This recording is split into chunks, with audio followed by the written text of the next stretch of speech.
Hello everyone and welcome to part 2 of our 3-part series on Digital Combat Simulator World. Today we're going to talk about how to actually get started in good old DCS. Systems activating. Systems on. Last week we launched this series talking about what DCS is, and for those of you who decided to take the plunge, we're going to talk about how to get started and start someone off with a shiny new aircraft to do so. Make sure you subscribe and stay tuned as we dole out all those details. So you decided DCS sounds like fun, but how do you get started? This is not going to be one of those buy this and go with that videos. DCS comes in 2 flavors, and odds are you're going to want the second one, the tasty one that comes with a whole lot of extra steps, and I don't mean that cold and dark startup checklist either. Today, I'm going to break this into some sections, and they're all spelled out down in the description below so you could come back and get to the part you need if and when you need it. I'll start with some important hardware stuff that isn't spelled out very well, followed by some installation details and considerations, then of course get to how to actually get started playing the game. So let's get started with hardware. DCS has some demands, and you may find in a few months that you're moving towards the ever-increasing dream of building a full sim pit. That's not quite the discussion for today, but let's talk about the minimum hardware requirements for DCS. Some of this may surprise you because I've found it doesn't follow the same trend as other games like, say, Star Citizen. As published, DCS requires 8 GB of RAM, Windows, an i3 processor, and 30 GB of hard drive space. If you've been around video games a while, you know that basic specs don't translate to anything good, but while these are misleading, it isn't to say your system really can't do it with this. Let's get away from required specs and talk more about the specs you'll actually need. First, the stuff you're likely not to change anytime soon. Processor. A good one is going to save you here. DCS is a simulation that simulates the aerodynamic drag effects on missiles, a complete working radar simulation, so on and so forth. So unlike a majority of video games, which would just cheat these systems, DCS doesn't just bottleneck on the GPU side of things. A good processor is important because there's a lot of calculations about to take place. I can personally attest to DCS running just fine on a Ryzen 5 APU as well as a Ryzen 7 2700. I would recommend an i5 or Ryzen 5 or higher chipset for DCS. The next important consideration is RAM. The recommended requirement for DCS is 16 GB, and I'll tell you this is more of a must-have. 32 GB is really the recommended here by me. Again, this game is a massive simulation of real life and not a video game engine that models an output designed to mimic real life. In DCS, you are going to notch the radar because you actually would have notched the radar, not because a programmer said if they do this, then do that. I've proven you can do it with 8, but expect stutters while the game processes information. 16 gigs. RAM isn't that expensive, and truth be told, Windows 10 really needs 16 or more to operate these days anyways. The last critical, and thankfully easy and cheap, requirement is an SSD. Install DCS on an SSD. Install any game on an SSD. With any luck, you've built your system with a boot drive on an NVMe SSD as well, but it's not the end of the world if you haven't. We'll really kind of come back to this later on, but I want to dispel a major myth first. DCS does not require a super power graphics card, which is great news, because that's the most expensive component you probably think you need. I successfully ran DCS with a medium graphics setting on an APU. I've run DCS on higher settings with just 4 GB of VRAM on a 570 card. The heavy lifting in DCS is the calculation side, not the graphics engine. You can almost certainly run DCS on the GPU in your rig right now. The visual difference between low and high settings visually is not nearly as dramatic as you probably think. There is one major caveat here. One of the best and most incredible DCS experiences is in virtual reality. This does require a beefy graphics card and plenty of other hardware. If you're a VR player though, you probably already took care of that and won't notice. But if you want to go the VR route, know that you are going to almost certainly have to upgrade most of these systems.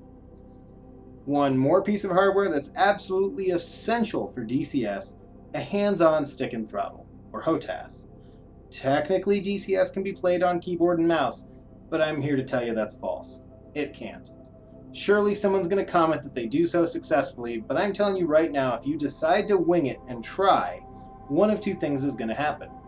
You're either going to quit, or you're going to drive to Best Buy in a couple hours and buy whatever HOTAS they have on the shelf. You can probably guess which one I did. The $50 Thrustmaster T-Flight HOTAS for PS3, and that worked just fine on the PC, worked well for me for quite a while. I've done a review of the Thrustmaster TM16000 HOTAS, which I strongly encourage for new pilots getting into DCS. The cost is still pretty low when talking about HOTAS units that can cost over $1,000 at just $120. Again, I can map all of the controls, including the radar controls of a Viggen, onto that T-Flight. So don't think just because you're stuck with a cheapo console HOTAS, you're at a disadvantage. The only reason I upgraded when I did was the throttle range of the T-Flight is pretty tiny. Great, so that's hardware.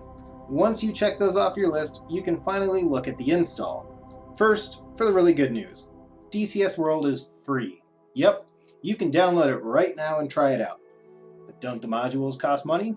They sure do, but DCS ships free with the Su-25T, a Russian ground support jet, and the P-51 Mustang from World War II. All you need to do is go to the DCS website, see description below, and download the installer. There is, however, a second way. DCS is also available on Steam, but there's an important difference to behold here. Buying on Steam sounds pretty good, since Steam does a great job of managing your game library, protecting your financial information, keeping stuff updated, and resolving technical issues, which will occasionally happen with DCS. So go Steam, right? Well, not exactly. You need to pick right now which way you want to go, because you can't buy modules on Eagle Dynamics store and play them in the Steam version, or vice versa. This choice is important, but as far as gameplay, it's not going to prevent you from anything. However, I will advise you to buy directly from Eagle Dynamics, and here's why. Everything will release first on the ED side. When a new module is released, it does not release on Steam at the same time. This is true of sales too. Earlier this spring, DCS had a major sale and certain bundles were available certain days. Each few days were a block for a specific module you could fly for free and buy at a major discount. It was awesome. Steam does not allow the same sort of granular ease for developers to do promotions. Instead, the Steam version of the sale was broken into 2 blocks and certain very limited promotions never appeared. At the same time, if you free flew a module and wanted to buy it, you might have had to wait to uninstall it until after the free fly, wait a few weeks until you could actually buy it, and reinstall it. This is getting long and complicated, and that's somewhat the point. Just buy directly from an account with Eagle Dynamics from their webpage. If you opt for the Steam route, again, no, you can still fly with someone not using Steam. You still have the exact same game. You simply will occasionally have to wait a few days or weeks for things. Which is a great segue into the next installation decision you have to make. Open beta versus release branch. DCS again comes in 2 flavors, and while your choice here matters much more, you can always install both or change your mind later. The advice here is a little more tricky, and there will be plenty of opinions. These are mine. If you're new to flight simulators, looking forward to learning to fly something, install the release version of the game. This is stable and will provide you the best learning experience and really build a great foundation while ensuring you always have a great experience. The catch is this. When new modules are released, it may be another few months before they're released into the release branch. The same, when talking about early access modules, is true of systems. Right now, F-18 pilots are enjoying improved targeting pod features on the beta branch, but F-18 pilots on the release don't have them yet. Odds are, especially if you're going to go into multiplayer, you will inevitably install and play exclusively on the open beta. You can, if you want today, just install that out the gate and not bother with the release branch, because you will have to copy your settings from one to the other if and when you switch. Most multiplayer groups run servers on the open beta only. The majority of the player base lives in the open beta and doesn't like waiting even a few minutes longer for their new toys. The open beta, however, has a downside. The release gets patched every so often, not quite monthly. Open beta gets weekly updates. This means you get all the features as soon as they're implemented, but there is a cost. Right now, just about every F-16C Block 50 module is effectively grounded. A lighting change was made in the last patch, and the HUD is nearly impossible to see. Navigation is broken, and pretty much everything else. Hopefully this gets fixed soon. Open beta gets you everything right away, but it breaks often while they work it out on you. Eventually, however, you will probably migrate to this version and just accept the ups and downs it brings as regular life. This is why I said that if you're learning to fly, if you're starting out for the first time in flight simulators, start with the release. Because when all these features make their way to the release, most of the bugs have been worked out, usually. You'll never have a problem with not being able to use your module because of a bug like that, usually. Everything will work correctly, and when learning, it really helps when everything works like it's supposed to. Now let's cover something to know about installation. DCS has 2 install paths, even in the default installation. The first we're going to call the save game path, because this goes on your boot C drive under your username in the saved games folder built by Microsoft. The second path is optional. If left, the default will install it under the programs on the C drive. This is where you want to install it on that SSD we talked about. More and more, this second path is predominantly used for things down the road, which is really good news. The second path is the install path. Just keep this stuff in mind because some other features and whatnot require this knowledge, and we'll talk about them later on. After all of that, now you just need to create an account and log in. From here we get into a point of contention. What and how to start? This is by all means a matter of belief, but the consensus I found when polling other players and from my own experience is as follows. DCS is free to download, install, and play. You get the Su-25 and the P-51 without paying anything in. So if you're new to flight simulators and you have a HOTAS, start the Su-25. This is going to give you a good idea of how DCS works without you banging your head on the wall too much. Don't worry a lot about remembering what controls do what and everything like that, unless you decide you just really like the Su-25 and you want to learn it first. And there's nothing wrong with that because it is a really fun module. If you do run this route, I strongly suggest using Matric, which I have a video for, and we'll talk about that again later here as well. However, learning on the PFM modules, which the Su-25 is much harder than just going to a professional model. None of the people I consider experts, nor the casual players I asked in the community, recommended starting on a basic module.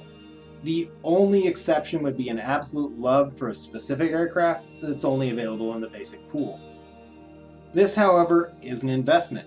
If you buy during a sale, you can get them down in the $50, $60 range, but normally we're talking around 80 to 90 bucks. You should at this point ask yourself a very important question and be honest with yourself because only you're going to know the answer. What is your degree of flying skill? I'm going to prescribe here 2 paths, which are not the only paths. In fact, if you absolutely love the Mirage, then just go for it. If you're in love with the F-14, buy it and fly it. I'm a Viper main to put it in gaming terms, and it's a fantastic bird as long as you're willing to accept that there's going to be a wait until it gets a whole lot of its parts put in. These are not where I'm going to recommend you start, but the point is, if there's something that you absolutely love, if there is a fighter out there that you just are head over heels for, just go to it. It's not really going to make that much of a difference. The Viggen is a fantastic teacher. It's fly-by-wire, so you don't have to learn flat control, how to manipulate all the flight surfaces by hand, and it's incredibly stable.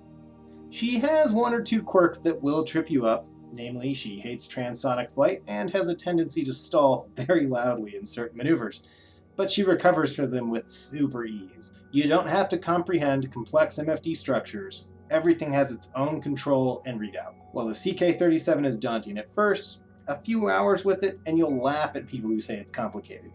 The HUD doesn't throw a ton of information at you that you won't understand anyways, and everything about this aircraft is remarkably intuitive. It's not a loiterer. It makes a single high-speed, low-altitude attack per doctrine, which means there's a lot of you set it up and then you just go do. The Viggen will teach you how to properly use the professional flight model modules while delivering a lot of fun in the process. It is a niche bird. There's not as many AJS-37 pilots out there as you think, so you do get to be in a rare club and it will immediately expose you to installing a mod because you're probably going to want the English cockpit. The Viggen is also not in early access. It has some really cool standoff weapons that are super easy to use and really fun to watch. It has the world's easiest autopilot system, and best of all, this is the most forgiving aircraft to land as far as runway length is concerned. But you do have to be gentle, because the rear struts will snap if you contact the runway too hard. I could go on for hours. This is, after all, how I learned DCS. The catch is this, though. You will almost certainly move on to a different module after learning on the Viggen. It doesn't dogfight, it carries no organic countermeasures, it cannot refuel in the air, and virtual squadrons are rare. So if you have some flight sim time under your belt, if you don't have the finances to eventually put a second module on, start with the FA-18. Now it pains me to say that as a Viper driver, but the FA-18 can be flown by Marines, so you can certainly do it too. More importantly, it's far more feature complete than the F-16 currently, and you get to do boats. The F-18 is a fantastic learner because it does everything. It has all the cool stuff displays and whatnot, and it's going to teach you the US NATO avionics controls, which somewhat transfer to other aircraft pretty easily. If you only ever learned the Hornet, you would still be happy. There isn't a target you can't attack, you can dogfight, you can spam ram, and I mean it. This thing can carry more air-to-air ordnance than anything else if it wants to. This is by all means a fantastic place to start, but the advanced avionics suite does mean a little bit more immediately to comprehend than, say, the Viggen of the previous fighter generation, which is why I'm going to give one of these away. As I mentioned last week, all you need to do is be subscribed and comment on any video between now and July 4th. Any video that isn't a DCS related video, make sure to just put DCS in parentheses at the end of your comment so I know it's an entry. Not everybody wants a DCS module. You can comment on multiple videos for multiple entries, but multiple comments on a single video count as a single entry. As advertised, I'm going to give away an FA-18 Hornet PFM module from ED. However, if you already own the FA-18, or there's a different module you want, as long as they're in the same price range, we can swap it out. Generally limit one module. I'll work it out with the winner. This is not sponsored by ED either, so their version or Steam will work. So you have the model you want to start off with. Now what? Head to the tutorial section and begin running through those. Some are better than others, and some will fight you a little bit. Hang in there and know that YouTube is your friend. The Viggen startup tutorial will effectively hang on the nose trim step because many, including myself, can't get the needle to change, and as a result, can't move the tutorial forward. Understand the cold and dark startup tutorials are taking you through the book startup procedure, which includes all of the system checks. If you play on a server with your own maps with malfunctions off, these checks will never matter. I have for the Viggen a quick and dirty startup guide that shows you everything you actually need to do to turn her on and take off. These exist across the board for most DCS modules on YouTube, and for those with INS like the Hornet, you can check in your settings to have INS start aligned if you don't want to wait. Do know that multiplayer servers can disable this feature though. My advice here is this: do the tutorial once and get a feel for the tutorial format, because on the ground starting up is the best time to learn how the tutorials work, since you can move at your own pace. With that said, head over to YouTube and learn the quick and dirty way. You're going to need an easy win to get the ball rolling, and learning how to do all the bit tests or verifying controls that will always be in the correct start position is going to muddy that up. From here, when you make your own missions, always practice from cold and dark, but give yourself the satisfaction of knowing how to scramble the jet. From here, move into takeoff procedure, which is generally going to be quite easy to master, and then work from there on flying level, flying at a consistent speed that isn't just full throttle, and navigation. Once you master that stuff, which doesn't exactly have a tutorial, head to the weapons tutorials from the publisher and enjoy. At this point, you have to make a decision for yourself. I say master the weapons and then learn to land, but others are going to say learn how to land before moving on to weapons. In real life, obviously, this is a no-brainer, but I think learning the weapons first has two advantages. First, you get more practice manipulating the flight controls, which is a valuable experience to have when it comes time to land. The other reason is you came to DCS to deliver ordnance, and again, notching a few easy wins on the learning curve is a major boost to your continued interest in mastering that curve. Landing the jet is one of the hardest things to learn and then master, until you get to air-to-air refueling. If you've built the confidence of starting up, taking off, flying, and putting warheads on foreheads, the mental endurance for landing will be there. After all, this is a computer game, and when it's time to land, you can always just exit the mission, returning to terra firma. You will eventually take great pride in landing your bird, as this is, after all, the true mark of knowing how to fly it. Anyone can take off. So let's take a few minutes to talk about other software you'll eventually install in DCS, starting with Matric. I did a video a few weeks back, and I still have some codes to give away for someone to get Matric for free. Just hit me up on email. Matric is super helpful because it can provide you a button surface to map controls to, especially in basic flight model modules where you can't click them. Again, to use Matric, you simply download and install from their website and then load the app from the App Store on your Android phone or device. I run it on a $90 tablet that I use exclusively for this purpose. The free version of Matric lets you have 4 to 6 buttons. The $5 professional version, thousands of buttons and multiple pages for organization and use. The next software is SRS Radio. Eagle Dynamics has been loading in a voice radio system this year, but most of the DCS multiplayer community still uses SRS as a means for radio communication. SRS operates from a server software installed on the host and must be installed on your local machine as well. The installation is straightforward and requires no special mapping. Once installed, start SRS before you launch DCS, and normally when you join a server with SRS running, it'll automatically ask you to connect. One awesome feature of SRS that connects with real practice is the ability to set different radios to different speakers. So for example, most DCS pilots run their UHF radio to one ear and VHF in the other ear. This dramatically helps keep traffic sorted out in your head. You can also set the push-to-talk commands to the same controls as they are on the aircraft, which is quite helpful. Some multiplayer groups require SRS, while others recommend its use. The next software to discuss is also a hardware item and is generally considered required by the community if you don't play in VR. This would be TrackIR. Here I'm talking about the specific brand of TrackIR, which includes an IR camera on your monitor, and either reflective markers on a hat or the better and recommended IR LED band that attaches to your headset. TrackIR lets you look around the cockpit by simply turning your head intuitively. It is, however, pricey, but there are some workaround routes if you're handy and you can save a little money in that regard. You don't have to have TrackIR to get started. I played for about 4 months without it, and you just need to make sure you have an easily ready control set for the clickable cockpit function to allow you to use your mouse as both camera control or as your hands. Alternatively, you could map a hat or use the keyboard number pad for camera controls, but both of these control sets are handy for other things. Again, when you purchase the hardware, you simply download the software and install. No custom paths needed, and always just start TrackIR before launching DCS, or it won't work. Last but not least is OVGME. This is a nifty tool to have because it manages mods for you, which can be important because DCS has a tendency to wipe out supported mods and control mappings with updates. This is also free to download and use, but it has a few quirks worth knowing. When setting up OVGME, you need to have a repository and a target. These, however, are not named as such, so follow along. The configuration mods folder is your repository. This can be anywhere you want, and it's where the mod files are downloaded and stored. The configuration root folder is the target folder, where the mods need to be deployed. This is the tricky part. Some mods will require application to the save game directory, which is the first folder we mentioned earlier on the boot drive in your Windows saved games folder. Other mods require deployment in the install path directory, which is wherever you told the game to install when you installed DCS. What goes where?